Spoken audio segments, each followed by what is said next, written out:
Hey everybody, it's Matthew of Mr. Domestic here to do a live Q&A session with y'all on business and crafting and sewing. Let me just make sure that the technology is working. Yes, it's working on YouTube. Make sure that it's working on Facebook, and it's working on Facebook. I am officially live on Facebook and on YouTube. And according to my technology, everything is working groovy. And I'm super grateful to have this platform to chat with a lot of y'all because after my podcast with Abby Glassenberg, where we talked a lot more about business and crafting and sewing. And I got an opportunity to share that with a bunch of y'all. I got questions, like a lot of questions, and I'm super duper stoked and I love it when people reach out to me. But I thought, due to the volume of questions that I was getting, it might help if everyone else can hear the same questions and do the answers in real time just to help everyone out. My general philosophy in life and in business is that there's enough success and enough greatness out there for everyone.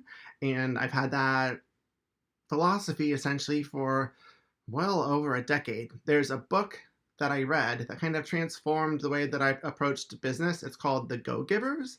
And then there's another one called The Go Givers Sell More. And those two are great reading for anyone curious about my philosophy. I love sharing stuff that other people do, and I try not to make it all about myself.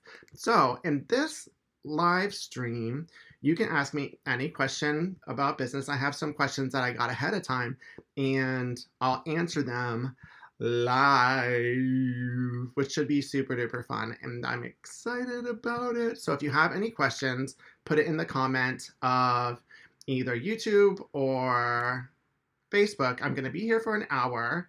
If y'all need it, then I'll do another one, and I'll start there. So let me go to some of the pre-populated ones. Yay! Videos are fun! And the first one that I got from Kat Norris, thanks Kat, was basically how do I get started, right? Which is the main question. A lot of people don't know how to get started. At what point their hobby, I guess, becomes a business. And really, you just have to jump in and jump into the deep end and know that you're going to grow and you're going to become better and don't be fearful. Like, for instance, an example, like this live stream, like, I got this new software and I had like grand ideas of what I was going to do and I was going to have like comments, but there are no comments. And I was like, you know what, let me just start at a baseline and know that I'm going to grow and get better. Like with my YouTube videos. If I go back and I look at my older YouTube videos compared to the ones now, they've improved and that's all you can do. So you have to set your own baseline. And honestly, you have to decide what your business is going to be. And that's what I noticed, especially in the crafting and sewing industry, is that a lot of people haven't done that kind of specificity with their business planning and they don't quite know what their value is and they don't know what kind of things to put out there. So honestly, that would be where I start if you were trying to start a business, is to really understand what your business is, what you want to get out of it, and create a plan around that.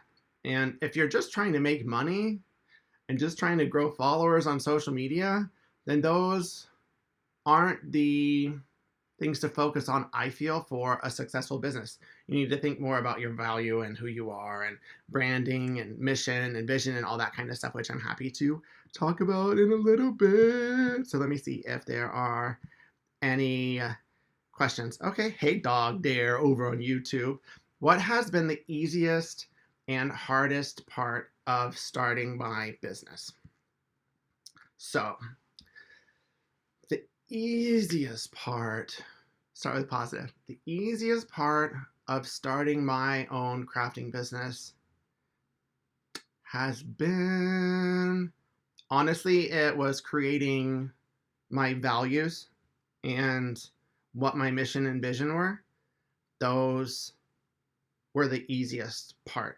And for those who don't know what a mission and vision is in business, it's essentially The mission is like what you're about. Like my mission for Mr. Domestic is to spread joy and positivity through sewing and fabric play. Like I have it written on the wall right there for me to look at. And that's my vision. So based on my vision, I know how to align my yeses whenever I'm asked to do things. And that was really easy because that's kind of the energy that I like to put out into the world. So for me to create that as a vision for my business and my company, it was super exciting because it's like, this is mine. I'm creating it from the ground up. Like, this is my brainchild. It comes from here. So that was super easy. And then my mission, any kind of mission, is what you want to aspire to and what you want to develop into. And for me, I just want to become a global thought leader in the industry. It's as simple as that. There are other like objectives and things like that, but really sitting down and coming up with things that were my controllables were the easiest. And honestly, it's the one thing that a lot of people that want to get into the business, especially in this industry, don't do, is you really need to sit down and understand what your controllables are. And that just helps me navigate my decisions. Hopefully that makes sense. So that was the easiest part. The hardest part for me was, how do I say it in a positive way? The hardest part for me was developing a thick skin.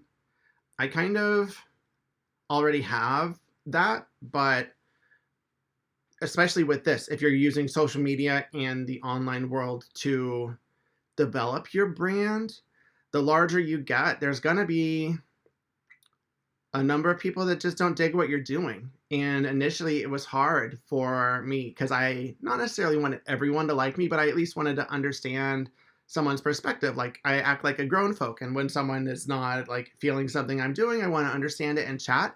And that was the hardest thing for me to adjust.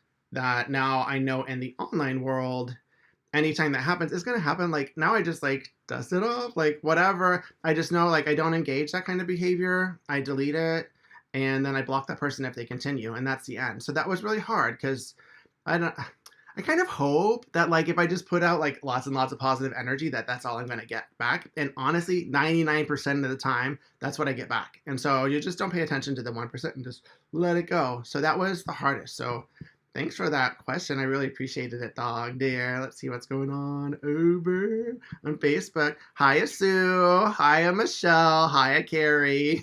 Hi, Katie B. How are you doing? Hopefully you're having fun. Thanks for coming to my party. If any of y'all have any other questions, feel free to add them and I'll answer them. So moving on to other questions that I've had. And what I see, and this is a primary question that I get from a lot of people, because as a crafter and a maker and a sewist, it's like we make tangible things, right? We make items. Like behind me up there, you can't see it, but I have like sacks of quilts, I have pillows, I have apparel, I have a lot of things that I've made. And so instinctively, you think as a maker that is going to be your revenue stream, right? Because you have things, you sell them. Like you do a market, you sell your stuff, like rah, rah, rah, it's super duper fun. But for me, that's not my dominant revenue stream. So I get a lot of questions. I haven't even told you the question.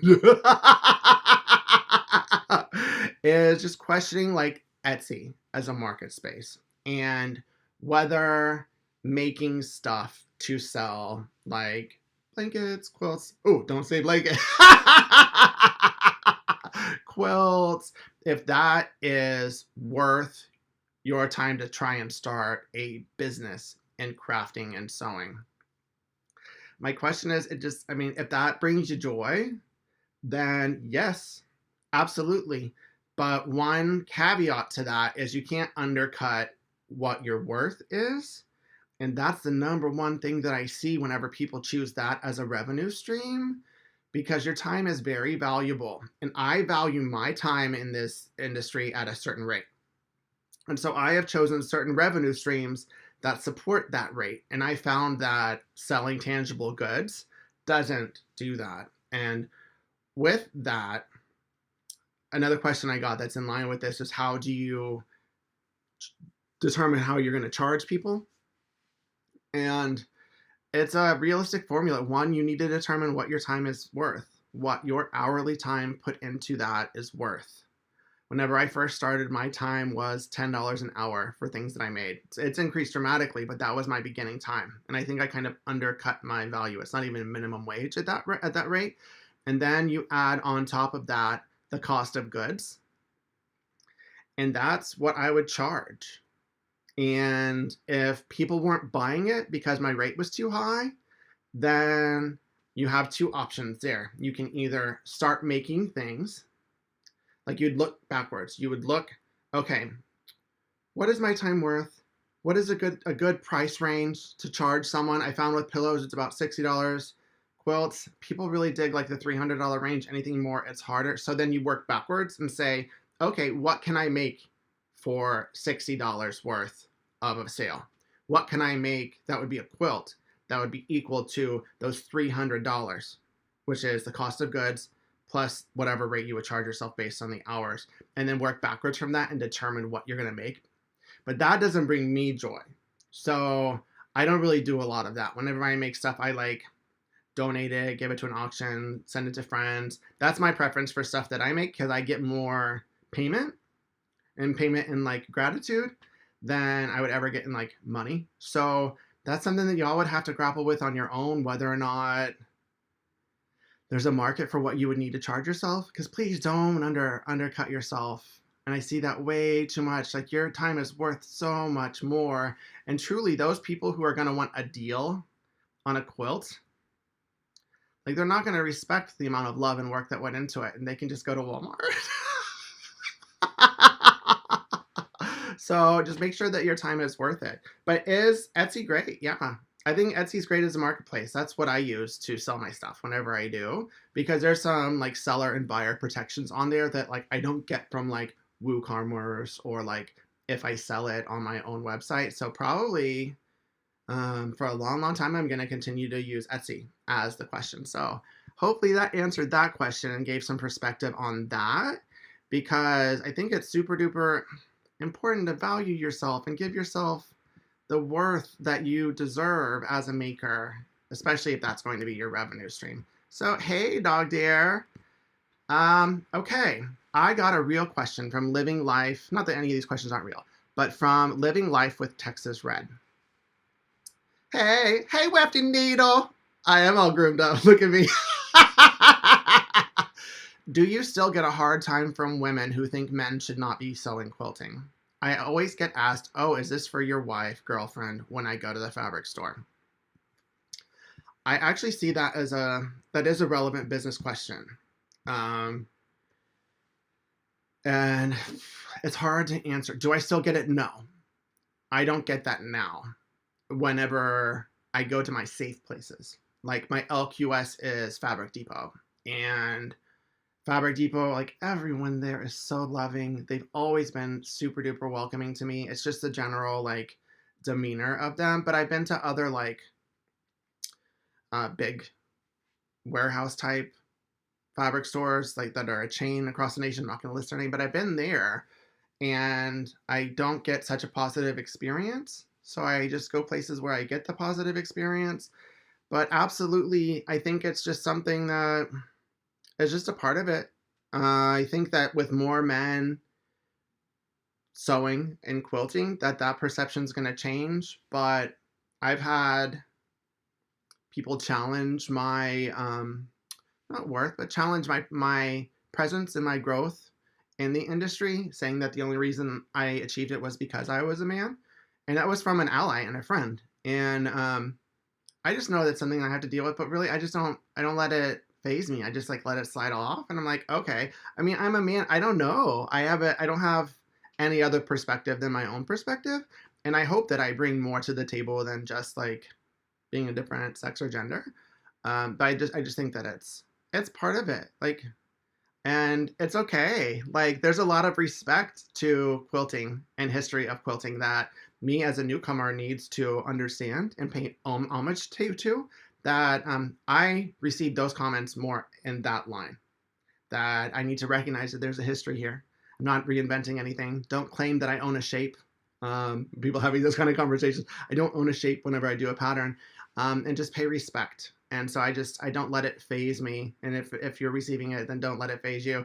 The best messages that I get, like legit hands down from people, are like parents who have little boys. I love it when I get it from about little girls too. But when I have parents who have little boys who got connected with me somehow on the internet that decided to want to sew because of me, and I'm like, oh, like I'm touching the world somehow, doing a positive thing. So that's my response to that. Like, yeah, absolutely. I I get that. And it's still gonna happen, and it's just funny. Like whenever I'm in line, I made a joke. I was teaching a class today. I made a joke about how sometimes when I go to other stores, and people are like, "Oh, it's so nice of you to shop for your wife," and I'm like, "Okay." And so hopefully I answered that question for you, living life in Texas. Let me see what's going on.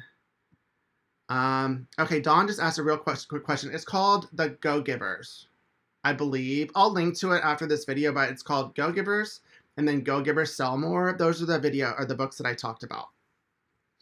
Okay, someone is asking about Instagram. Happy to answer the question. I honestly feel that social media and social media tips, that's a whole nother video. But how I'll answer this, and this is from KDB Matza. Hello, KDB. It's I've been loving your Instagram tips, which I have like a whole series of Instagram tips because I understand the algorithm. Any other tips on getting Instagram photos out there? And I haven't seen your page. I'll go look at it later. So this isn't in reference to your specific page, KDB, but my answer to that in the vein of business. And this is what I see that's a misstep from a lot of people in the crafting and sewing industry using social media to develop and grow their brand, is that they don't treat it as such. One, it's too personal. That if you are making your unique social media that's part of your brand and you post a lot of pictures of your family or pictures of a pet or pictures of a vacation, and the preponderance of pictures are of that as opposed to what your value proposition is as a business, it's not going to draw people in. It's too specific, it's too personal, that people wouldn't identify that as brand. So that's one. Don't do that. My ratio, like I actually have a ratio, and Pat Bravo is the one that suggested. She's my mentor and one of my great friends with Art Gallery Fabrics. She suggested that for every 6 brand photos that are all about the brand of Mr. Domestic, then I post 1 personal photo. So I have a 6-to-1 ratio, and I try to achieve that because I still want people to get to know me as a brand and as a person. But when you go to my Instagram, you know that it's about Mr. Domestic. You know that it's about spreading joy and positivity through sewing and fabric play. And so that would be my number 1 tip. You ask for a tip to get more exposure out there, is to develop your social media that way. My second thing that I see, which kind of makes me sad, and why it makes me sad is because there's so much great work out there from makers and sewists that people need to do better with their photos. And I'm being totally blunt. Like, I'm not judging, like, no tea, no shade, no pink lemonade or whatever. But if you're developing a brand and you want people to know you, it's not about what you make. It's about how awesome your picture is and how you draw people in with your image. That you need to have a style and a look that's different than others out there, or find a brand that is even outside of the crafting and sewing industry that you can make similar pictures like, to develop your own style until it becomes second nature. But I see pictures and images that don't equate how awesome it's clear whatever they made was. And so I would just spend extra energy learning photography, learning about white balance, learning about the rule of thirds and Fibonacci and how to stage a photo. And then additionally, if you are doing something aesthetic, like if you want to become a designer, if you want to work in fabric, if you want to work in patterns, even if you want to make stuff, then your social media presence needs to visually look like that. Like you need to know what your style is. Like mine is fun and edgy and vibrant. And so I try my pictures. I like a lot of highly saturated colors because I think they're fun. And my aesthetic is kind of edgy with a lot of the way I do a lot of my pictures. So almost all of my pictures represent my brand. So those are honestly my tips. I know those probably weren't what you were looking for, like the concrete tips that I give in my Instagram, but those are tips that I feel would definitely help any maker or anyone out there trying to develop a business. So, hi, back over to YouTube. See what's going on here. Hey, Dog Dare. Which do I think is a better option? Selling through Etsy or through your own website? I kind of touched on it earlier, but for me, I like selling on Etsy because I feel like they give better protections and they have buyer and seller protections there.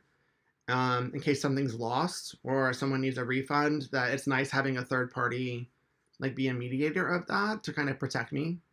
I think they have some insurances too that can help that I don't quite have as a business. So if you're a newer business, I find it good because if you don't have that, anyone can say that they never got your stuff, and they might have. Not that I think that people are shady, but that might occur. So I actually like Etsy for like the 3% that they take. I feel like it's worth it to get that extra protection. But there is going to, I mean, hopefully, they've got big goals with Mr. Domestic. There is going to come time whenever I'm selling enough things where that 3%, like that's going to impact my bottom line and make a big difference. So I would have to rethink it. So it all comes down to like when you do cost of goods, like it's silly financial stuff. But when you look at like how much you make, like your revenue, and then you look at like what your cost of goods are, then you're going to look at like, which one is, I always get confused, the gross or the net. It's not the total profit, it's whatever's left over. That however it impacts that, if it's a big impact, then do one thing. If it's not a big impact, then do the other. But that's my advice whenever it comes to Etsy. I think it's great. I think it's super duper cool. And I know people who sell a lot of stuff that say the same things. Hey, Wefty Needle, my girl, how you doing? Okay, right. This question. It's a great question. How do you schedule your marketing strategy? So scheduling and organizing a marketing strategy. Okay, me. How do I answer that? It's complicated because I don't necessarily have a schedule for marketing. And this is when it comes down to, and I know that you and I have chatted about a business plan, but I have a pretty in-depth business plan. And let me see what I have some notes here. So like in a business plan, there are 4 main parts. And I've talked about like the mission and vision part of it. Those don't really like give you like concrete, like tangible direction. But then other things you need to do, you need to have a strategy, like a strategy of how you're going to achieve your mission and vision. And so these are like what kind of things you're going to do. Like me, it's maximizing all of my social media platforms, and currently I'm growth hacking. Like I had growth in one, and like in Instagram, it was my primary growth. So now I'm growth hacking in Facebook and YouTube. And growth hacking essentially is whenever you take your growth from one social media, if you have a dominant social media, and try and pervade that into other social media. I'm learning that's kind of hard, and it's almost like setting up a new, like they're brand new people essentially, and that's how I'm doing it now. But that's one strategy there. So if you need to come up with your concrete strategies, right? And I'm not answering your question. You're probably like, but he's not talking about marketing. But so do your strategies, and then the next part are goals and objectives. You need to know what your goals and objectives are. So my 2018 goals, one, is to focus on YouTube. And a strategy with that is putting out one new video, not the live stream. I'm going to do more of these too, though. But one new video a week. So that's one strategy with that.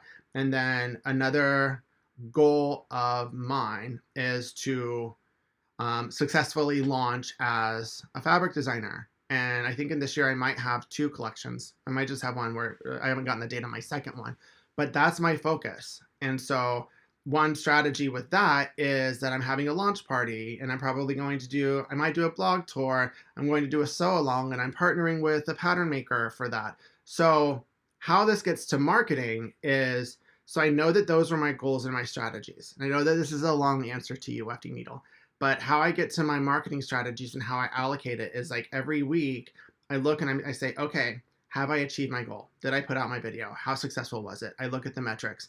And then from there, I'm like, okay, what else can I do to motivate? What else can I do to get the word out? And so my marketing strategies are based on what I need for my goals and objectives. And I go from there. And I mean, it keeps increasing. I have Instagram that I use. I have my newsletter. I have my email list. I have Facebook. I now have a Facebook group. I have YouTube. I know I'm going to do YouTube live stream and Facebook live stream. So there are all of these things. And at least in a week, I want to touch all of them multiple times, multiple touch times or touch points. So how I organize it, I find time, right? Like you just have to do it. But if you're not able to do it, it's something that's measurable to where if you don't achieve your goal or your strategy, then you can say, oh yeah, I didn't do these things. And you can evaluate, did this really help with that? And if it didn't help with that, whatever your strategy is, then move along and do something else. And I know that this was a super duper long-winded answer, but that would be my advice there. It's a lot of touch points. Yes, I know it's a lot. It's a lot of touch. Tara, you're hot mess. And hold on, let me go back over to how is Facebook doing? So yes, hey Carrie Oldright. A question is, what are your big goals, and how, or can you share how you plan to get there? Yeah, sure. My goals are pretty lofty. Like when I started Mr. Domestic, I was seeing myself as someone who could achieve the success of Martha Stewart. Like I don't think that it's wrong to have like lofty goals and then you just take the steps to get there. And why I wouldn't get sad if I didn't achieve that is because I find joy in the process. I know it's kind of like cliche, but it's about the journey and not the destination. So I don't fixate on the goals, and goals are malleable. I fixate on the other stuff that I talked about, like the strategies and like the things that I do and like what I'm doing today. Like this is super fun. Like I'm really joyful and I'm stoked that people are asking questions and this is going well. So that's my big goal. Who knows what's going to happen? I don't know, but it's kind of shifted. Now I'm doing fabric design. I'd like to see my patterns, EPP and foundation paper piecing patterns, being wholesaled out into shops. I'd love to see them everywhere.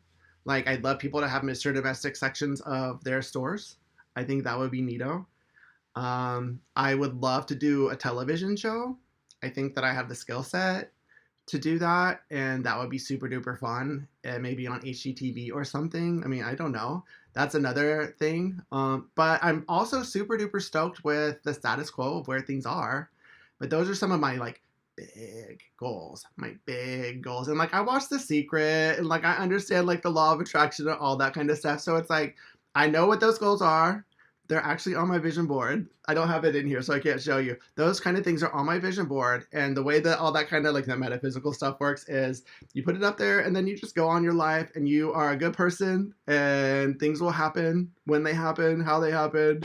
But you don't fixate on that. They just happen and things will take you there and you just listen for like coincidences. I know this is really touchy-feely and I already know that like Tara's making fun of me where she is. So hopefully, Carrie, that answered your question and you enjoyed it. Let me see if there are any other questions over here. Thank you. Hey.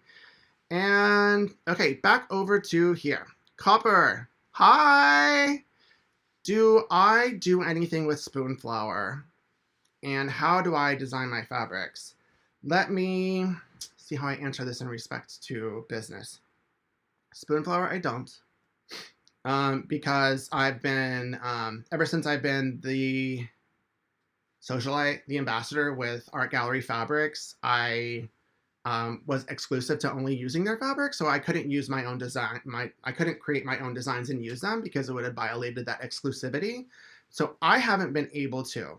However, it's an awesome, awesome avenue to get your designs out there. Like people who are aspiring to become a fabric designer, use it. Like I think it's such a great resource.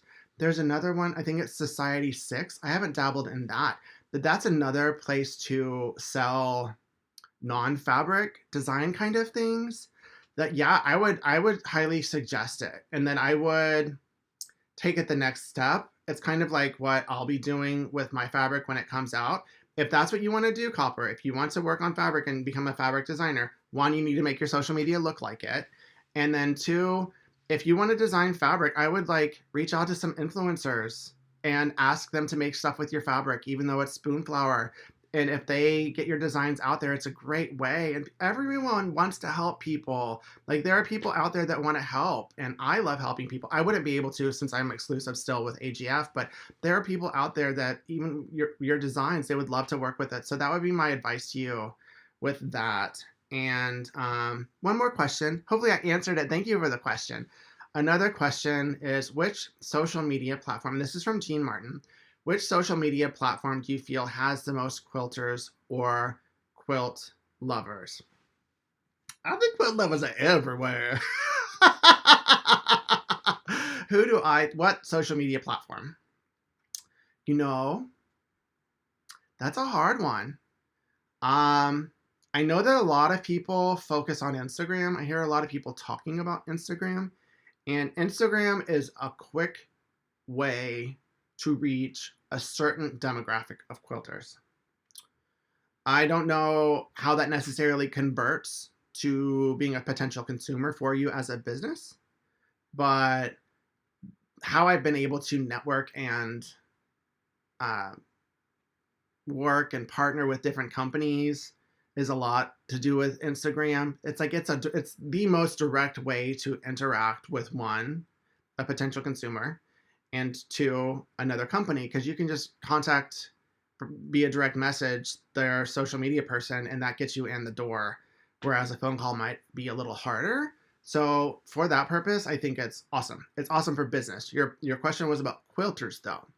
So one of my objectives and one of my strategies in business is to build a community. Like I didn't grow up having a lot of friends. So, and the internet kind of like came when I was like 12 and 13. And so I learned then how to like make friends and build a community like online. So that's kind of like what I'm doing. I honestly feel that Facebook is a better medium for building a community. And I feel like people put too much emphasis on Instagram because you have just the same access and just the same direct communication line. And this is, I'm just talking about the consumer or the quilter there. And I've really, really enjoyed like building a community. I just started a Facebook group and I've really enjoyed that. And in my Facebook, it's more about like giving tips or things that I see that are awesome. It feels like more of a, like a sit and sew. Like I feel more connected topically to quilters on Facebook. But then there's also Pinterest. Like these are my three main ones. Outside of YouTube, YouTube is more of a search engine. Like that's how it's categorized more as a search engine. But social media, it's Instagram, Facebook, and Pinterest. And Pinterest is different. The way you would attack Pinterest is different. And anyone who, and this is where I'm going to get a little real, folks. Anyone who is trying to build a business and a brand in quilting and crafting and aren't actively trying to grow these three, in my opinion, don't really want to have a business. They're just trying to make hobby money because there is a different demographic in each three and you need to find out how to work it. So if you just want to focus on Instagram, it's going to be really hard. It's different. And to me, it would feel like you don't want to put in the work to actually building a business. So those are the main three that I would focus on. Like if you're really trying to grow. And so hopefully that answered that question. Let me come back over here, see how this is going. I'm having so much super duper fun. Okay, Suzanne Saylor. Hey, Sue. Is it okay to have two IG accounts, one for personal and one for business, so that the ratio of photos can be best suited for a business? Yeah, why not? I don't see it. I don't because for me, I don't see the value proposition. I know that's a business word. I don't see the value to me as a like a person, as to Matthew Boudreau, not Mr. Domestic. I don't see the value of having a personal Instagram account. Um because I feel like a lot of my personal contacts are on my Facebook page. And that's just one more thing for me to handle. I don't see a problem with it, but I definitely feel that part of brand identity is people as a consumer understanding what you're all about, and you need to be able to share part of your personal life. Like you don't have to share all of it, but I think that especially in this world, that your brand is not just about your product, it's about who you are, that you need to be able to show that. So that would be the only what's the word? The only addition to having two separate ones is just to make sure that you also share a little bit of personal. Like once again, I use a 6-to-1 ratio, six business, Mr. Domestic pictures, one personal. And that's been a ratio that I find has been super duper successful. And so that would answer that question. Thank you for that. And let me go to a couple more. Whoa. Okay. Oh, Katie asked this question. Awesome. I talked about this a little bit with Abby Glassenberg in her podcast, which I think I told y'all I was going to link to after this is over. And her question: how do you establish key relationships and network with those already in the industry? And she referenced living in a remote area, but it's the same for everyone. And this is where Instagram has been magical. It's been lovely. I kind of use like real world techniques on the interweb whenever I approached companies. And so to answer this question, I'll give you my strategy. And some of the companies I work with, they're going to be like, he sure did do that, didn't he? So this is my strategy whenever in the beginning, it's a little different now that I've been more established in the industry. But in the beginning, like let's say there was a fabric company or like a product company or a thread company that I was trying to get the attention of that I didn't have yet. Then I would personally purchase their fabric or personally purchase the thread or notions, and I would create like a really awesome project. And I would understand what the aesthetic of their pictures were, um, and what they were all about, what their vibe was all about. And then I would, since it was awesome, it was like a next level project, I would get a lot of attention for it. And at that point, when I got a lot of attention, generally, that's when whatever company it was would notice and either like or comment or something. And at that point, then I would reach out to them if it was the first time. But then on the flip side of that, anytime an influencer or a company would follow me, I'm just using Instagram since it's the more direct contact to companies, then I would reach out and I would just talk to them. Like I like direct messages. I love talking to people and getting to know people online. And it wasn't for the purpose of like trying to get something from them. It was just wanting to get to know them. So by the time any potential collaboration occurred or was possible, we already had a relationship. So I mean, everyone wants to form relationships. We all want love, right? Everyone wants a relationship and to get to know people, especially in this world, everyone's super duper nice. So that's how I did it. One was kind of like me like trying to get their attention. And then the other was like organically, like when you're out and about and you meet someone cool and you're like, hey, you're cool. It's kind of like that. So follow those two tips. Those would be my two tips. If someone notices you, then reach out and say hi. If you want to get someone's attention, then get their stuff, make something bomb, and then reach out to them afterwards. So those are my two tips, trying to network and get attention. And overall, it's been a super duper like awesome, exciting experience. And I wouldn't be where I am now as a brand and a company had I not done any of that. And they've all been integral and super duper helpful to me. So, okay, so um, hey Pesla, how do you handle the stress, anxiety that comes with starting and growing a business? I mean, I do yoga. it's it. I mean, you just, that's a hard one. How do you handle it?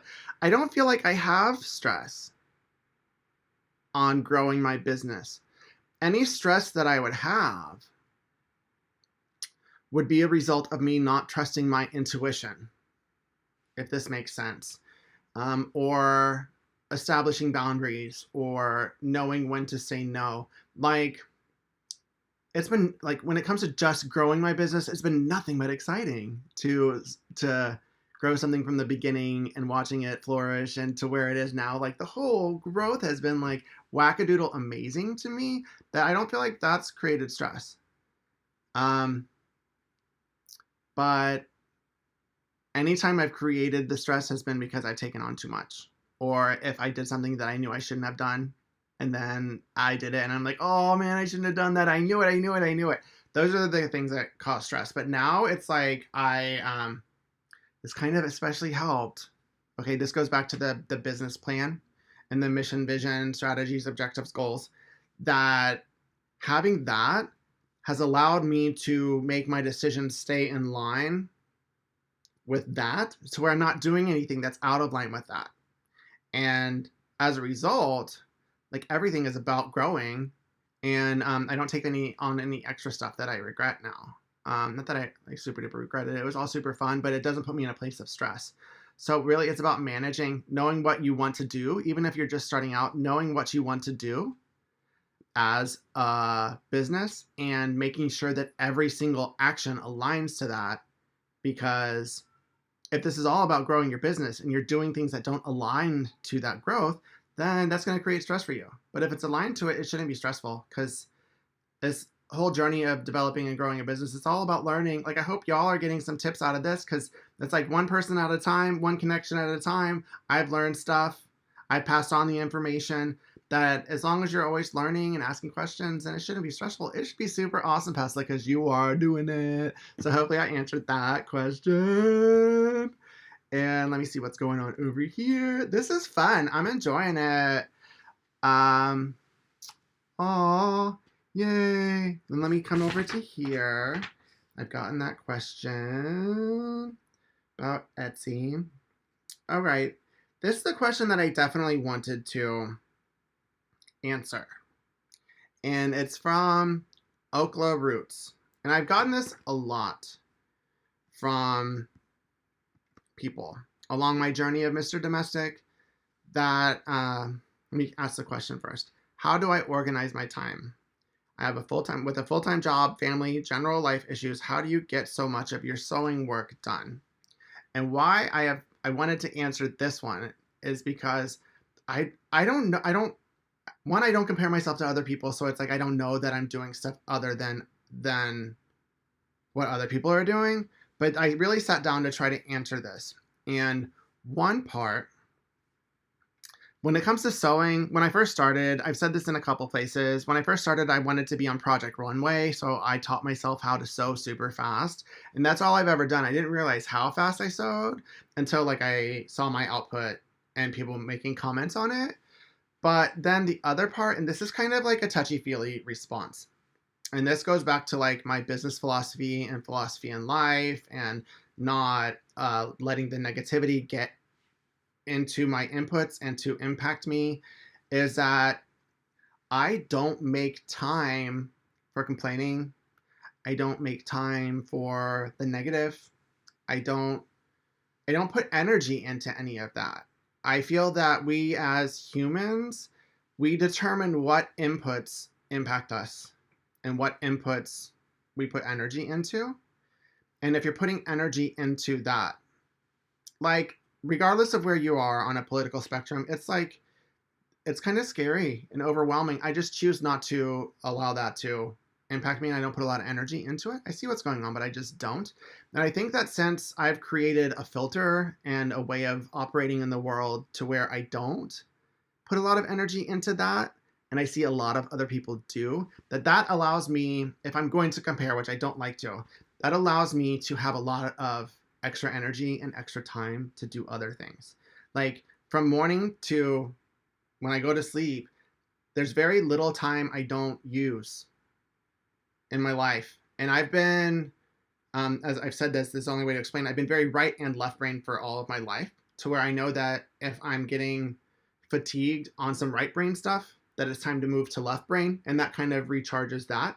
So it's like I have a mixture of stuff that I do all day long, and whenever I choose to have downtime, that's intentional downtime, and usually I'm like doing something else, like I'm doing EPP or something. But my day is just full. I take advantage of every moment. Like I love life and I love living. So that's my answer, and it's probably not the answer that people want, because I know that people just want to know that I use magic fairy dust and I bought it at this place. But really, that's I feel like it has a lot to do with my philosophy on life and just how I operate. And so I mean, my advice would just be happy. Don't let the negativity in. I know it's hard, but as long as you stay around positive people, it can happen. So hopefully I answered that, Oakla Roots. But that's my answer for that. And let's see what's going over here. So thank y'all for your questions. This is super duper fun. Okay, so how many hours a day do you work and create at your work? Sewing, designing, creating. This is from J Girl Aldrich. Hi! Yay! So ever since I started sewing, I devote guaranteed almost all the time, every day, for the most part, at least 2 hours. That's my me time. Um, and my family knows that. My husband is also an artist. He plays the viola, so he understands the need for me time, and he's a viola teacher and a player. So it's like we just know that, and that's time I think we all need to schedule for ourselves. The one thing that I hear from people is, I don't have time for that. I just don't have time to get everything done. I don't have time to take care of myself. Well, that's a priority issue. And I think that the number one priority we all have to have is ourself. This year I decided to be selfish, which I don't think is a bad thing. And I am my number one priority. And so another thing that has helped me since I schedule 2 hours every day is that I never doubt myself. I don't second guess my decisions. I've been able to tap into my intuitive place really easily since I'm continually creative every single day. And so it's very active, like when I'm creating. So those two hours, I'm not really sitting there, what do I do? What do I do? I just go with it. So I would suggest, even if you feel like you don't have time, like giving yourself 15 minutes a day, every day, to do something creative, and then gradually grow that up. That has really, really helped my efficiency, because I feel like a lot of I'm not sure if I can do that, the self-doubt has gone. So that's what I've done, and it's been like 4 years, and I'm still going strong with that. And it's just part of my day. It's part of my living. And if I ever have a day, like because of my day job or just other priorities, where I don't get that, I feel kind of off. I feel like I'm missing something. So that's my answer to that.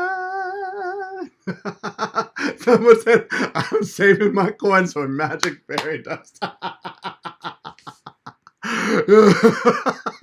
That was the best. If anyone finds that magic fairy dust, then let me know. I think that would be amazing.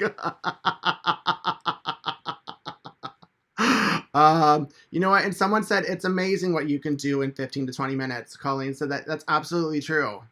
You can accomplish a lot if you want to.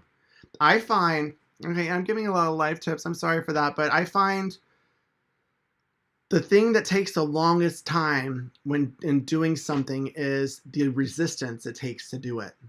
Like, and this is where I'm probably going to end with this part. And if we needed to do another one, if you have any other questions, please put them in the comments. I'll answer them. And if necessary, then I'll do another one of these. But I feel like we resist the things we just don't want to do. And in business, there are a lot of things necessarily that aren't the fun stuff. That's why it's like people who want to start a business but only want to like sell things. It's like, that's the fun stuff. We make stuff. Like, it's really fun to create. And it would be really fun to get the worth of what we feel that item is worth.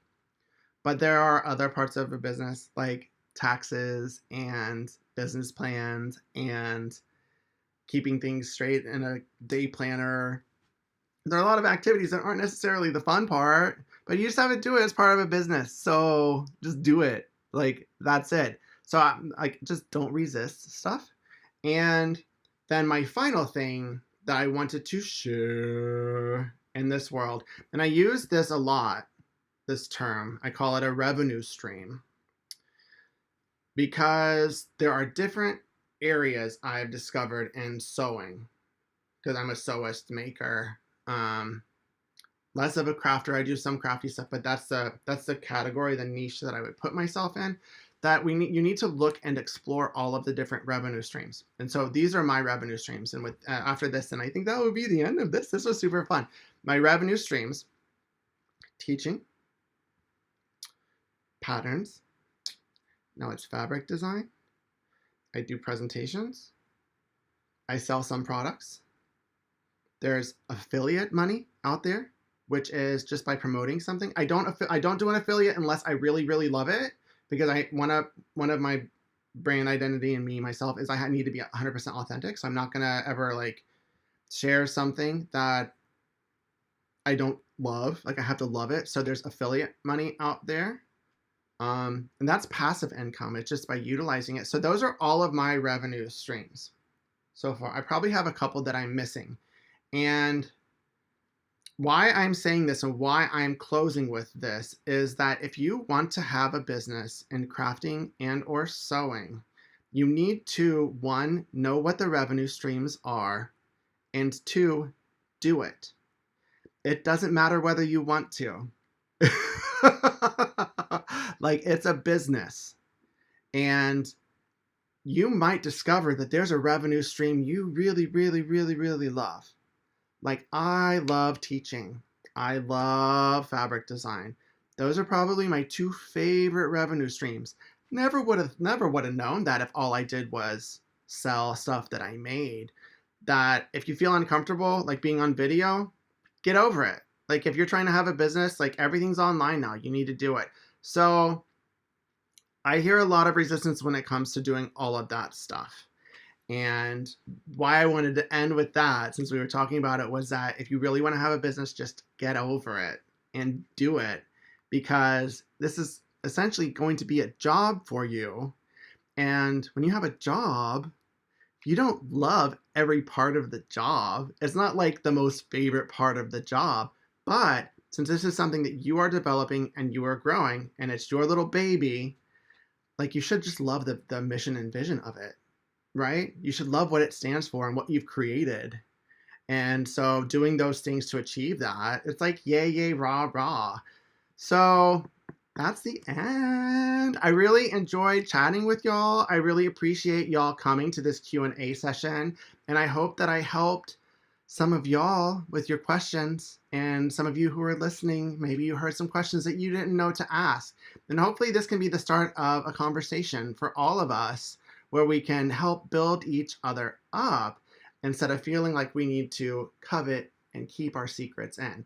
That's my mission I want to share. So on that note, keep it positive, y'all. Mr. Domestic out.